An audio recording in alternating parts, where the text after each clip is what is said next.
Alrighty. Well, we got a new entry into the sector now. What is this? There's a dude in his car that's talking about the Kino Casino, Ethan Ralph, and that stuff. All right, let's check this out. Happy Wednesday. Someone sent me a video of Kino Casino reacting to Ethan Ralph's motion seeking relief that was denied. Well, hold on. This guy is a new entry into the sector. He sounds collected. He sounds like he actually organized his thoughts a little bit. Okay, hold on. The family law motion. Some background. Apparently, he did something that caused the court to issue what I'm going to assume is a bench warrant for his arrest for criminal contempt. Now, that doesn't mean that he's been convicted of criminal contempt. That means the court has issued a bench warrant for his arrest. Right. A bench warrant for his arrest and just to appear in court. That's pretty important. It is allegedly a nationwide warrant. What does that mean? Who the fuck knows? I don't. I like that. So taking this guy as a lawyer. He's talking as if he knows. I'm assuming he's a lawyer. I don't know nothing about him, but he's talking like he knows. All right. I think the nationwide warrant thing was more of a joke than anything else. Ethan Ralph's so bad. To me, it's funny, the idea that Ethan Ralph is so bad, he'll be arrested the moment he steps foot in America. That's just funny to me. But it's a low-level issue, and much like with Chile, I seriously doubt that anybody's going to give a flying F about it. And I seriously doubt, I believe it's Minnesota, a state court judge in Minnesota that issued the bench warrant. I seriously doubt that Minnesota is going to pay any kind of money to extradite Ethan Ralph from... I mean, can you imagine that? Can you imagine Minnesota paying any sort of money to extradite Ethan Ralph from Mexico? No. Hey, you know what, too, man? Like, let me tell you something about warrants. I've never been a cop, any of that stuff. I for a number of years, I was a CPS guy, okay? I'll tell you this, from my experience, dude, sometimes there's be warrants there, and cops won't do anything about it. Won't do anything about it until, like, you bring it to their attention. There's been a couple times where, like, I'll be responding to, like they'll have, like, an intake. They'll have a situation and be like, if you find this person and you let us know, we could do something. Or then it's like, I found this person, and then it's like, oh, yeah, that's right, okay. And it's like, they were at their house the whole time. Like, all you had to do is find them at their house. Like, I found them I wasn't even trying. It's like, okay, you guys don't really do anything sometimes for some warrants anyway. California or wherever. I think his kid is in California that he wants to go see or something. I don't know. Don't really care. You know what? That's the best way to be. That is the best way to be. Don't know, don't really care. It's not his kid, not his family drama. Okay, professional. But I'm just saying that I don't think it's a problem. Anyway, Ethan Ralph wrote a letter to the judge asking for relief in St. Cloud, Minnesota, asking for the bench warrant to be quashed so that he could go visit his kid in California. And he said that he would attend hearings or remotely. He'd attend hearings remotely or something like that. Now, Andy Worski is a fucking idiot. And Andy Worski is an effing idiot. All right. So, that's just great. I want to hear that again. Or remotely. He'd attend hearings remotely or something like that. Now, Andy Worski is a fucking idiot, and the PPP guy, the fat guy who bounces off. That should be like the donation notification for like perspicacity or something. I mean, that would be funny. Dude, that is so funny. Okay. Blah, blah, blah, blah, blah. Just talking, jibber jabbering. He's smart. Oh no, you're missing it. You gotta ring the bell. You gotta ring the special R word bell too, you know? Yeah. But he has the same kind of affliction that a lot of smart people do, where we think we know shit that we don't know. It's afflicted me. I've made a lot of comments on video about shit that I had no idea what the fuck I was talking about. But when it comes to law, I have a pretty good grasp of what I'm talking about. You know, you get 3 lawyers in a room and you ask for their opinion on it. Generally speaking, you're going to get 3 different legal opinions, but I have a pretty good grasp of what's going on. So the motion, just for a legal analysis, because I'm assuming that's why it was sent to me, the motion, in theory, could have been granted. So there was a chance. There was a chance. Okay. Courts have a lot of power to do stuff, and if the court had just decided it wanted to, it could have done it. It would have done it. It's always possible something like that can happen. I mean, the courts make mistakes all the time. Courts do things that, you know, just because they want to. And something like quashing a warrant, basically, it would be quashing the court's own motion. The court saying basically like, yeah, you know, I changed my mind. I don't really want to have this motion out there anyway. I don't want to have this this order show cause for contempt out there, right?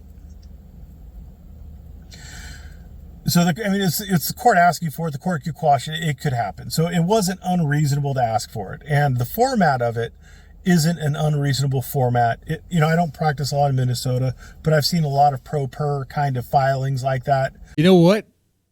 This is a way better delivery and take than a bunch of crazy nonsense, bell ringing, and hearing lawyers speak. Pretend lawyers speak from an uploaded R word and a coke fiend. And, unless there's some procedural issue where, requests for relief have to be done on a certain mandatory form or something like that, I could see something like that working. I could see something like that working. I have seen things like that work. Now, why didn't it work? Well, obviously, the court can always deny it. We might be related. I mean, that's always a thing. But there's something that Race Worski and the fat dude, the fat guy. Race Worski. Wait a second. That's not his first. It's not his first time he's seen Andy Worski. What else does this guy know about Andy Worski? Oh man. Guy in a turkey outfit, very, very befitting. There's a legal precedent that was involved that they didn't touch on, which why would they? Neither one of them knows their asshole from their elbow as far as the law is concerned.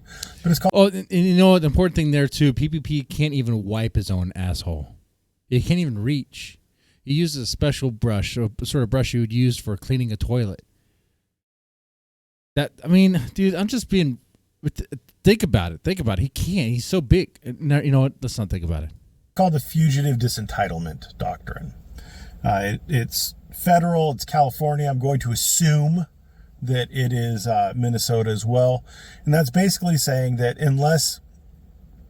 if you're a fugitive from an order of the court, which Ethan Ralph is, there's a bench warrant out for contempt, and he's fled to Mexico.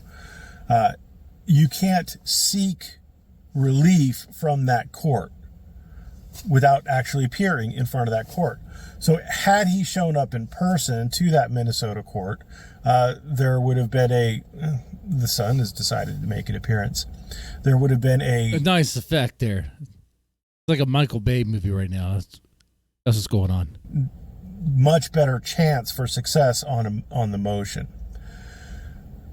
But because he was a fugitive and he was asking the court for relief while he was still being a fugitive, he wasn't actually placing himself in the court's power while asking the court to exercise the court's power on his behalf. Because he was a fugitive from that court, the court was well within its right to not grant it. Now, I want to point out that family law is equity. Okay. Courts come in two flavors in the U.S. There's courts of law and courts of equity. Courts of law give you money, dollars. Courts of equity give you other relief, generally speaking, not dollars. Now, in family. You know what? Isn't it nice? Isn't it nice to have it broken down to you, and explain in a very simple way without any talk about a baldo? So nice. Law, like division of assets, that's dollars. Well, that's equity. They're splitting your assets in half between the two of you. You both own the assets. Now each one owns half the assets. But law is like, well, if it's nice, right? Like, I got injured in a motorcycle Sometimes she accident. wants all the money. All the money. All the money. Want all the money. To the driver of the other vehicle. I want money. That's court of law. Court of equity, they have a lot more leeway to craft things to be fair. The touchstone of equity is fairness, equitability, equitable. The court of equity, you get the idea. So the courts have a lot of power to do things in a court of equity to effectuate the kind of resolution that Ethan Ralph wanted.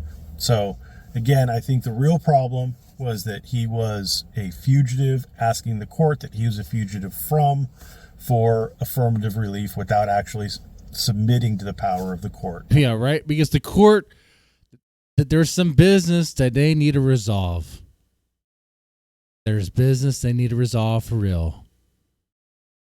Himself. Anyway, I hope that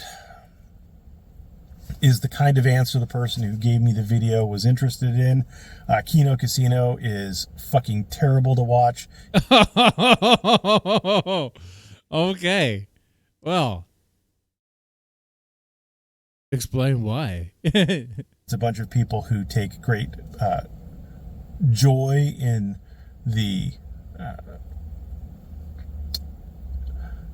the poor luck, the poor circumstances, the poor situations of people who haven't done anything to them personally. You know what I'm saying? Like, I never liked that. I know nothing what he's talking about. I don't do any of that. I don't take pleasure.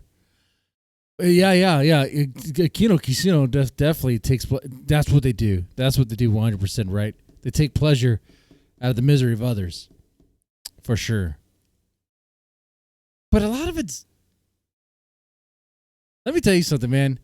Like, the iDub segments, that stuff, it's so boring. It's so boring. Like, I'm like, who's this for? I get it. No, I don't get it. I really don't. It's boring. It's boring. I mean, all right. You don't see that in my videos. I don't rejoice. Like, I never rejoiced when Chili DeCastro got in a bad situation. I don't want to, like, if you're not opposing party or opposing counsel, if you haven't done something directly to me, I don't see why anybody would care, really, other than, it's too bad it happened to him. But whatever. This is a whole brave new internet of people rejoicing in Schadenfreude. So, Schadenfreude? Something like that. Schadenfreude, yeah. I can't say that I have not done that. And I know it's greasy. I know it's grimy.